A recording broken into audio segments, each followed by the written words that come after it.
This story is given to me by my grandmother. She told it to all of us in the family that happened in her town. It was a state in the center of the country, barely halfway through the last century. The Berlanga family was one of the wealthiest in the area, the richest in the town. People said that they had many businesses in the big cities of the country. But for some reason they decided to continue living in the town where they had a huge farm. Really huge. From the entrance you had to travel several more kilometers to get to the house, and from there they ruled with the power of their money. Although they had never approached politics, in the town there were always strange disappearances. First, from time to time a man was always rumored to have come to north to work, but then a boy began to disappear, always leaving without warning. At the same time many girls also began to disappear. Then boys, and then some entire families. People began to worry about living in fear. The stories of witches and horrors, those who arrived at night to take the inhabitants of the area, began to be counted on the sly, with great fear in the talks of the visits. But none of that was about the truth. On one occasion a peasant came out with a load of chiles for a big city. They say that from the city a few kilometers from the Berlanga hacienda, a 12-year-old girl ran across the road asking for help. The bat came to help her. She was full of bite wounds, deep bites with marks that seemed to be from human teeth, some small and others large. When they cleaned her they touched her shoulder and the girl screamed in pain. Horrified to discover her shoulder the peasants remained. They saw that they had torn a large piece of meat from her shoulder, a very deep piece. The mark was from a huge, enormous, and disgusting bite. Aware of the danger they accelerated. The girl repeated to them that they should not go to town, for there was no reason, because the police were not going to help them. In the city they spoke with the local police, and an investigator went to the hospital where the girl was, and after questioning her, speaking with the peasant and the laborer left quickly. The young assistant asked the peasant for permission to go out for a moment. Scared, he never returned to the hospital or to the town, nor did he return for his family.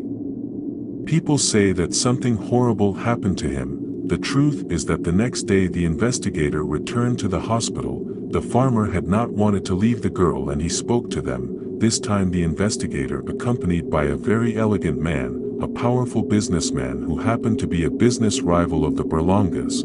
They swore to the girl that they would do justice. To the Berlanga was protected by the town police, including state authorities. But the mysterious businessman was more powerful. It is said that he spoke with the president-elect himself.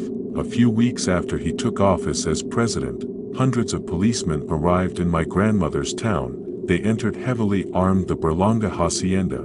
There the peons put up resistance. The hacienda workers all fiercely defended the family. Even the maids attacked the authorities upon entering. They assure that they looked like wild animals, and that they did not stop fighting until they received several shots were fired. What they found in the place left them horrified. The newspapers of the time echoed a lot, literally hundreds of half-eaten bodies, devoured old men, women, boys and girls at an age when they could barely walk.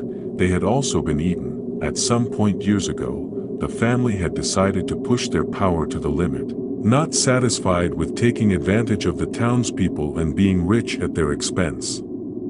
They had begun to be fascinated by trying to devour them by doing rituals horrendous and monstrous, in which they were eaten alive little by little, while another group of victims watched full of terror waiting their turn. The girl who managed to escape from being captured along with her sister, when it was her turn to participate in the ritual, both fought with all their might to save themselves. The older sister, about 14 years old, fiercely attacked the youngest of the Berlangas and gouged out one of his eyes, while he bit her sister like a beast. In the confusion between the myths of the child's pain, she managed to escape.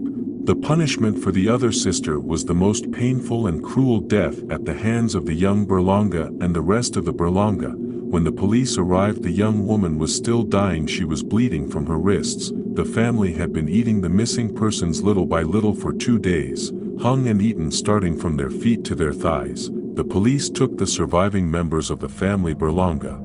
The townspeople took it upon themselves to lynch 2 or 3 ranch laborers who had survived the shooting. but the Berlangas were never brought to trial for their crimes. Only the patriarch of the family, an old man of nearly 70 years old, was tried, but it is not known if the others and the Berlanga family were tried, although my grandmother says that decades later in the 90s when she returned to town, the children assured that among the ruins of the hacienda they sometimes saw people walking, a man with a patch over his eye, they say, surely fueled by this story that has not stopped being told in the community. I am curious to think how much their freedom cost the Berlanga, in which city or town they went to hide, and if they would continue with their macabre rites. Even today my grandmother thinks of them every time she sees in the newspapers and news about people who have disappeared.